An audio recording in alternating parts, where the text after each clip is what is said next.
Every few years, I'm forced to take this hike to attend a really dull meeting. The trail is just south of Birmingham, Alabama, on a crest of a hill. Upturned clay and gravel ruin my good church shoes, and it's a treacherous ankle roller of a hike. This time, I'm carrying cargo, but many hands make light work. Every time I take this hike, I visit a permanent resident. And I hate to use the cliche term matrixy, but it really is. Mary Jean Hewlett and I share a birthday, May 25th. Oddly, she died on her birthday. Did she celebrate her last birthday in a hospital bed? Or did she have a car accident while driving home unaware a surprise party awaited her? As I'm carrying another family member up the Forest Crest Hill, I often think upon my diminishing family, and when will I be carried up this hill?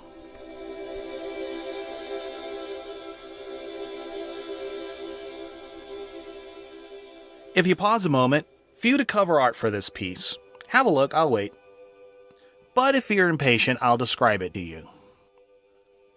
It's an old Kodachrome photo bordered in white.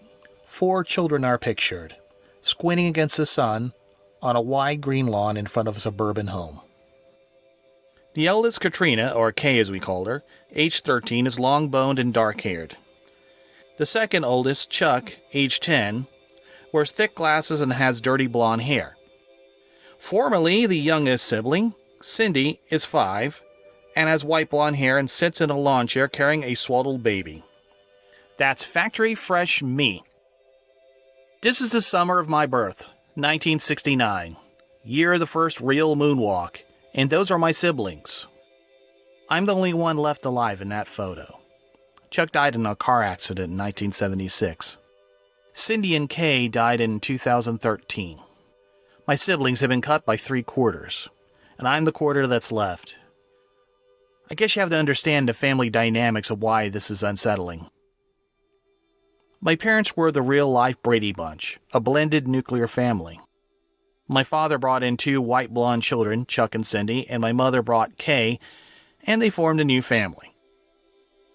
With 3 kids between them, my parents felt they had multiplied enough, but I guess I had other plans. I was a 70s babe, and a witness to a vanished America. 1-paycheck household, 3 TV networks, and running shoeless on hot asphalt. One minor bummer was my parents were involved in the church, and I swear it was my second home. 2 services on Sunday, Wednesday night prayer meetings, and all kinds of boring meetings. I picked up the Chevy Chase bit where he mocked Jean Curtin behind her back, and often did the same behind whoever was speaking. Dad dispelled the act in one snap of his large Goya-like hands. Now, when I was 6, there was this one snooze fest of a meeting, and it ruined mac and cheese for me forever.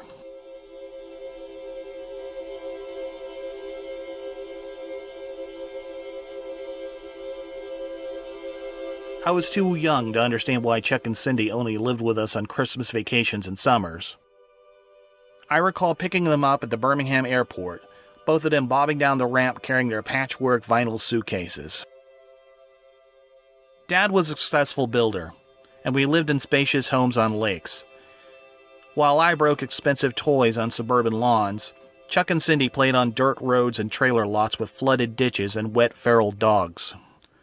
Cindy and I were closer in age, so we played together, while Chuck rode dirt bikes with his seasonal friends his age. In his teens, Chuck ran into some trouble with the law. Dad got a call from Joanne, Chuck's mom, informing him that Chuck was in jail. A bunch of his friends broke into a trailer park rec room and tried to steal change from the coin-op pool table. Dad and Joanne agreed that Chuck needed to be removed from bad influences, and in 1975, he permanently moved into our lakeside home. Finally, I had a full-time sibling. I recall Chuck as a handsome, blonde-haired teenager with wireframe glasses. Once he settled in, he caused no trouble and was a docile teen as teens went. Dad gifted him with a guitar and amp set, and a CB radio. We'd spend our evenings listening to trucker chatter, or battering with other CB aficionados. Most evenings, Dad came home from work. We'd have dinner, relax on Androniac chairs on the pier, fishing poles probing the green water as the lake released its stored solar energy at sundown. Being a kid brother, we play wrestled and had fun, but like a teenager, Chuck had one of those stay out of my room moods. He made a friend named Mike from across the lake, and they'd sequester themselves in his room, fiddle around with guitar, do homework, or played pool in our rec room. For his 16th birthday, Dad bought Chuck a used beige VW Bug. Sometimes, to my parents' horror, I'd ride on the hood on our way to the nearby dam to watch old fishers wrestle monster catfish. Chuck became a model Christian and joined our church's youth group, and my once cool brother went to boring grown-up meetings. One Sunday in April, I woke, Dad dressed me for church, fixed a bowl of whatever flakes, and Chuck emerged from his room. "I'm ready," he said, mostly in joke how he'd forget his Bible or Sunday school book before church. For once, I'm ready. My parents drove me to church and Chuck picked up Mike in his VW Bug. I attended Sunday school in children's church, but when I met my parents in the church foyer, Dad passed me off to a friend and their two older sons. They'd let me order anything at Shoney's I wanted and would play any game I wanted. The boys were being really nice to me for 10-year-olds. Mid-afternoon, they drove me home, and cars were crammed into the driveway and poured out into the street. My stomach leaped for joy because that meant a potluck meeting, and there be my favorite dish, mac and cheese. They led me inside, and yes, there were many casserole dishes on our dinner table, and all the grown-ups looked at me with sunken, concerned eyes. I didn't see my parents, but someone fixed me a plate of fried chicken and mac and cheese, so I was happy. Except we'd have to go to church soon. What a downer. Kay found me. She sat me down on a couch and said, "Chuck's dead." She explained he died in a car accident near Red Fox Farm where I could see the goats and horses in the pasture. Mike was okay, but in those days, seatbelts were optional. I didn't believe her. I called her a liar and ran outside and under the back porch to check on my frog house. My then hobby was catching frogs that lived in the lake and then inter them into houses made of plastic toys and wood scraps. I'd leave a door for them when they were ready to hop back to the lake. Too innocent to understand death. Being there and not being there. Well, my frog house needed a new roof. Think Dad will let me borrow his saw?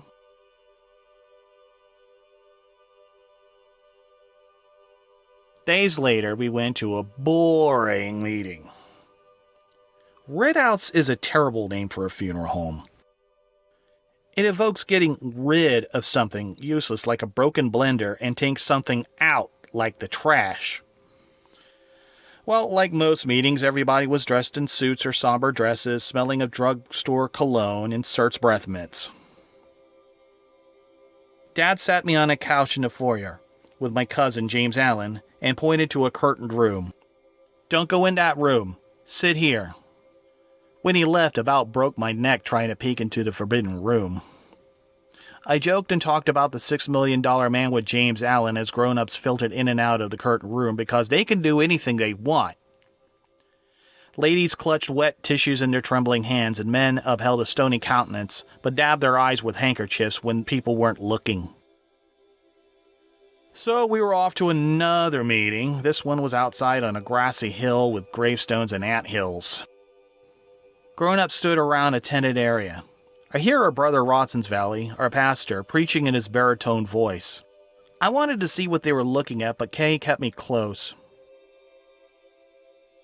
So we went home, and I played a little bit, but I was afraid to go to Chuck's room. My parents grieved in private as I resumed childhood. No one ever told me what was in the curtained room, or why, when we drove to Birmingham, we avoided this road next to the Red Fox Farms where I could see the horses and goats in the pasture. We moved to another lake house with a swimming pool, and resumed a grief-hued middle-class prosperity. I made new friends, rode big wheels, and some kids had big brothers, and I didn't.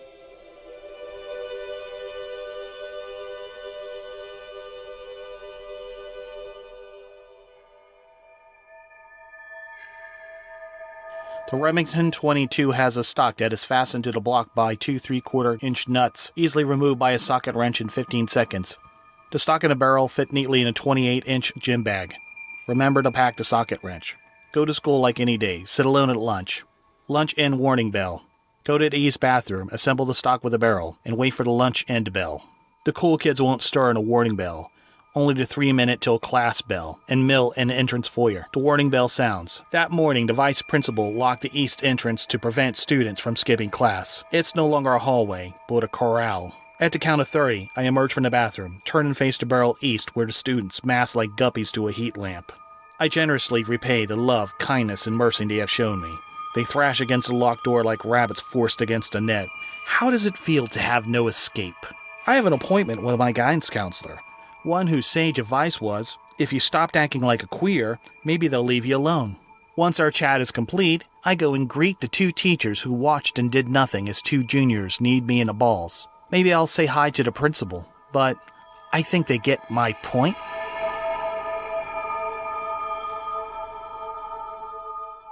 Fortunately, my parents moved out of Nightmare Town and Nightmare High to a relatively cosmopolitan Lakeland. My social standing at school didn't change, but there were video arcades, record stores, bowling alleys, and skating rinks within biking distance that offered distractions from my plight. But yet, the taunts from the east hallway of Nightmare High hummed in my ears. I'll tell you, those Lakeland jocks were casuals compared to Nightmare High jocks. Months before my 17th birthday, I exited the school bus and saw a 1982 black and white Firebird in the driveway of my house. My parents met me and, to my disbelief, told me that it was mine. Because of my family's frequent relocations, I had only a learner's permit while most kids already had their full license. Luckily for me, a driving teacher was on their way. Chuck's death broadened the rift between Dad and Joanne, so Cindy visited less often as she grew into her teens. By then, in 1987, Cindy was 20 and realized small-town Alabama offered few life options. But Florida had oranges, beaches, and promise. She arrived in a late-model Chevette with a rusted-out floorboard and greeted me with more warmth than she did my parents. Being a child, I was innocent of grown-up offenses. Still white blonde, she smoked openly, but not in the house. Grief and poverty scored her face to resemble a woman older than her years. She settled in, got a job at Eckerd Drugs, and started taking computer classes at a trade school. Dad elected her to be my driving teacher, and I was eager to learn. A driver's license meant freedom, and maybe dates. No more biking to the bowling alley, only to be outclassed by a dude in a Rush t-shirt and a station wagon. Our first lessons were in safe cul-de-sacs and back roads. But there was one lesson where it's a matter of conjecture who was at fault. So we drove to a busy intersection near the slope of a blind hill. I had been teasing her because she had a toothache and was grumpy. Hey, want some peanut brittle? How about some saltwater taffy? And I couldn't do a thing right. Driving too slow, driving too fast, radio station sucks. And when we approached that intersection, I swore she said go. And trusting her 20-something sagacity, I went. I heard a skid. A Buick slid an inch from my front bumper, jumped the curb into a lot, and spun to a halt. I parked and checked to see if the driver was okay. An elderly man emerged, panting, and stared at me. All I could do was drive on. Stack of Bibles, I swear she said go. Shortly before she arrived, I broke up with my first real girlfriend. And being shy and unsure how to meet new girls, she offered one piece about meeting girls. Don't try to meet girls. Just enjoy life. Opportunities will come as needed. Wear a belt and wrap it. I flunked a driver's exam the first time, but Cindy confided she flunked it the first time too. I aced it the second time except parallel parking, but who does pass that part? Now, with a warmly laminated driver's license in hand, I celebrated my freedom by ordering Taco Bell and showing off my car to the bowling alley losers. While I owned a Rhodes, old resentments from a long-dissolved marriage bubbled into our house. I didn't witness the confrontation between Mom and Cindy, the bitter words of hearing that Mom wasn't her real mom. One afternoon, I found Cindy packing her things. She was going back to Alabama. It was as if she just arrived to nudge me into adulthood. I maybe saw her 5 times before 2013.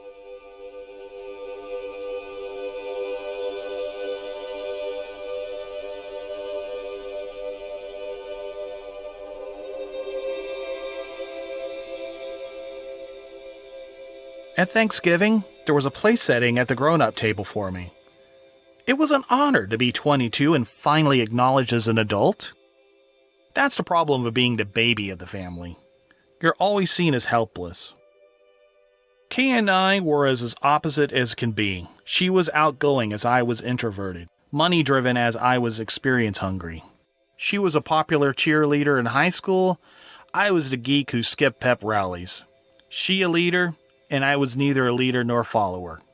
Just me. Like Chuck and Cindy, Kay had a difficult upbringing. Kay's biological father was a professional con artist, and Mom divorced him while he was in prison. Mom remarried to a wealthy businessman and thought they would be well provided for, but he was a binge drinker and often became physically abusive. Mom took all the beatings intended for Kay. She divorced him, and he later died of alcohol poisoning. Mom met my dad, recently discharged from the Army in 1966, and they married in 1967. Dad raised and loved Kay like his own. Kay was 13 when I was born, and she embraced her new baby brother. I hung out more with teens than I did with toddlers. I remember cruising to Der Wiener Schnitzel or McDonald's with her friends, being passed from lap to lap, baby fat pinched in teen fingers. Dad bought her a used '65 Mustang when she got her driver's license. Now, I don't recall this, but she said I had poured sand in the gas tank and ruined the engine. So that's the story I'd hear around holidays, how I ruined her candy apple red dream. Kay accepted the 1970s gift bag of teen rebellion. Beer, ditchweed, door slamming, backtalk, hippie clothes. She ran away a few times and even tried to go to Woodstock before my mom confiscated the tickets. Around 1973, my mom was invited to Assembly of God revival and came home born again. Each of us in turn answered the altar call, including Kay. She tuned out teen rebellion, tuned into Jesus, and threw out her hippie clothes and rock albums. Charismatic, enthusiastic, she sang in the youth choir and led many of her peers to Jesus. Against my parents' wishes, and on the advice of a self-described prophet, Kay married at 17 to Noah, and that left me practically an only child. She longed for children, but after several unsuccessful attempts, they adopted 3 children. In 1980, she entered and won the Mrs. Alabama pageant.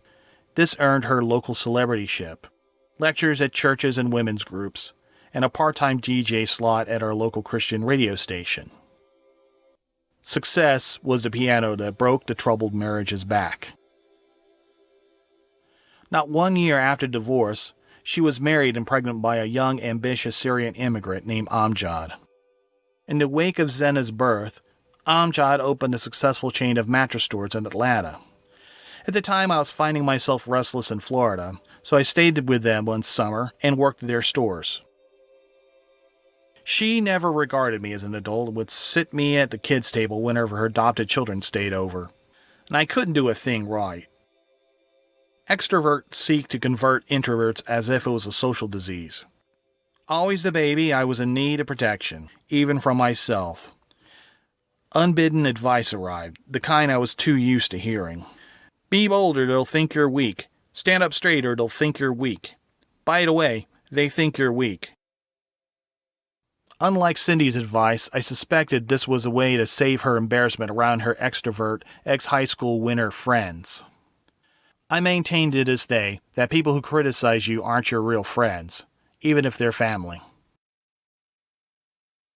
A son, Zach, and later twins, Rosanna Rashid, joined a prosperous household. Wealthy, with 4 beautiful children, Kay believed she felt she had arrived. Kay and Amjad conflicted, and unfortunately sometimes physically. Later, they divorced, followed by the ongoing siege of custody battles. Less than a year later after divorce, Kay married a Connecticut insurance salesman named John and started a ministry inspired by the abusive marriage to a Muslim man. While it was true Amjad was abusive, he was the least pious Muslim in existence. He took me to my first strip club. With a life focused on ministry and children, we rarely spoke except around holidays. Kay's hypochondria sent her to the emergency room for various mythical ailments, so I never panicked when I heard Kay was in the hospital. But this one time, this was for real.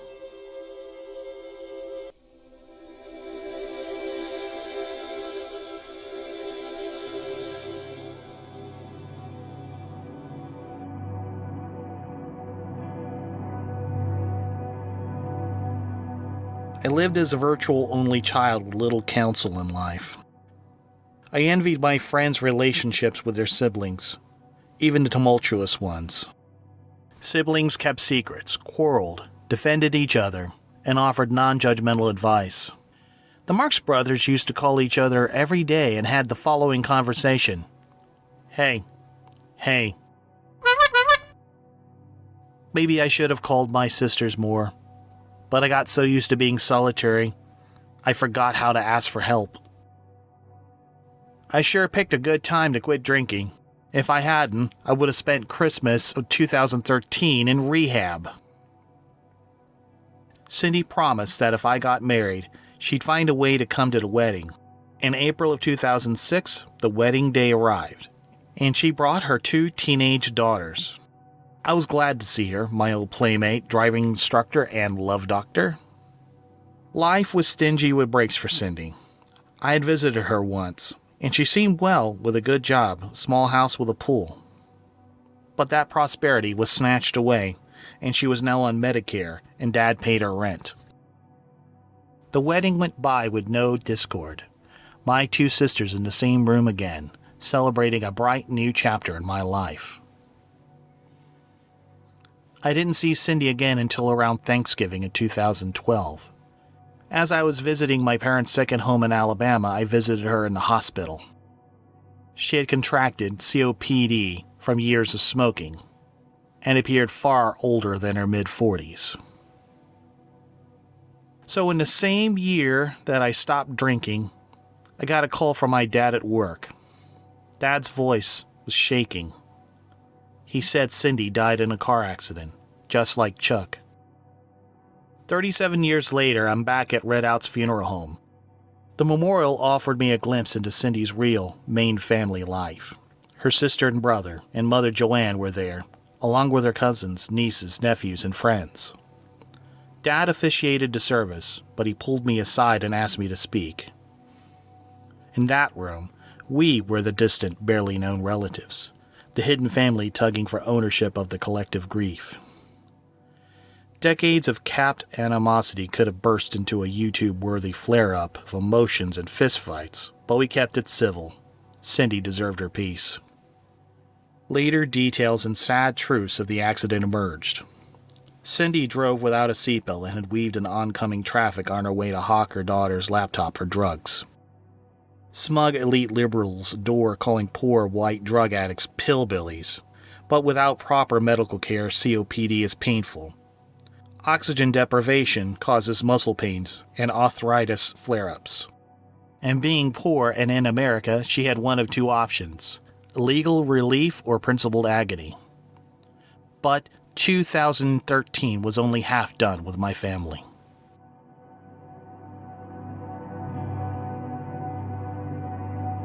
I got a text from my dad a few days before Thanksgiving. Kay was in a hospital, and this was no false alarm. While driving to Bradenton, I hoped it was one of Kay's hypochondriac spells. Once at the hospital, we arrived at the dimly lit intensive care ward. I approached Kay's room and shuddered to a halt at the doorway. I could barely see her. Plastic tubes covered her like mummy wrappings, feeding air, food, and water and removing waste. She was already gone. This was for real. The nurse said she was aware, although heavily drugged. I scooted up a chair next to her, held her hand. She didn't react. Anna made a joke about her hair, makeup, and nails being a mess, and Kay's eyes lazily fluttered, and her hand twitched. Dad appeared looking haggard. He had sat by her the whole time. I took over to watch for Dad a while, and visitors' hours concluded, and I went to my parents' home. That Thanksgiving, the family gathered at Kay's home, and her children opened her private recipe books and made all her signature Thanksgiving dishes. French-cut green bean casserole, salad pie, yes, it's a thing and it's amazing. Squash casserole with canned fried onions on top. Our mood was inflated by the faint cheerfulness of just being together, but as we put the dishes in the sink, we knew a serious talk drew closer. Well, let's go talk about fucking killing my mother, Zena said to acknowledge the tension. While a nephew took the younger children for a walk, my parents, John, me, and Anna, and all 7 children gathered in a master bedroom to discuss whether it was time to remove life support. The doctors knew 2 things. They didn't know why her lungs were failing, and even if she recovered, she'd live on a breathing machine for the rest of her life. The talk went as predicted. High emotions, some spurts of rationality, irrationality, crying, cursing. Like cold hands on my shoulder, I accepted that I would marry another sister, and my parents a second child in the same year. So I visited her for one last time and drove back to Atlanta. 2 days later, I received 2 texts from my dad while at work. They're removing life support today.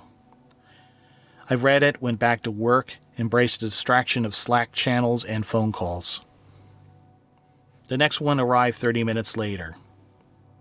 She didn't last 15 minutes. I logged off, tearfully informed my team lead that I couldn't continue and went home, and pressed my pants and shirt.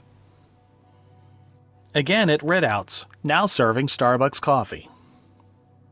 It would be a closed casket funeral, but the director offered us an opportunity to view Kay one last time. She would have preferred a glamorous send-off in a spangled dress and polished nails, but her burial shroud was a disposable hospital robe. The drugs had reacted with the formaldehyde and bloated her body. At the memorial service, I attempted to lighten the mood with the story about how I ruined the Mustang. I presented a Hot Wheels 67 Mustang to be buried with her. I don't remember the funeral. Only a steep hill, muddy shoes, and May 25th.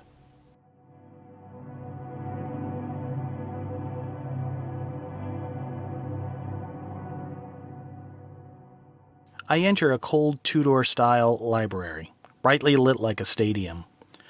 Square recessed wood panels cover the walls, interrupted by bookcases. A team of high-backed living room chairs and a love seat in one corner. I peruse one of the books, which turn out are just Reader's Digest condensed books from a thrift store.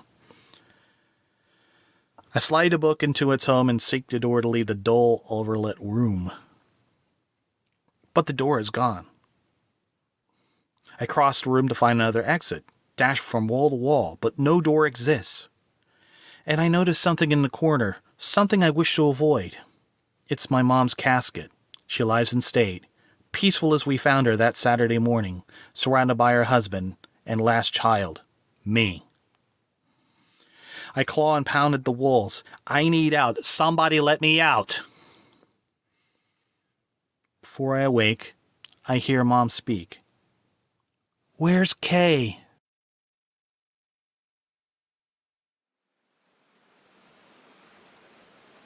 I'm in a hotel room in California, and that's not an intended joke. I'm 2,000 miles away from Redouts. The grief is like an aching joint that flares up from time to time. But we're having fun for once. Anna and I deserved a vacation, and the palm-bordered streets of L.A. cool Pacific gusts soothed our injured souls. I was a pallbearer at Mom's funeral, and at the foot of the casket, 3 plaques lay. Charles Edward Elmore II. Cynthia Elmore. Katrina Stevens. Dad is zeroed out. His partner of a half-century has passed on. It's unsettling to see my stoic father weeping openly, and I, the excitable one, can barely squeeze a tear. I'm the last, and I barely knew them. A tornado blew through our family, and I'm all that survived. It's the order that gets me. It's all wrong. First it's the parents, then the children order of birth. But I'm the youngest and alive. Maybe Kate was right. I do everything wrong. Even die. I go back to sleep. The two-door library appears less and less in my dreams. But I know my family and familiars may be attending a dull meeting where I'm the guest of honor. There's a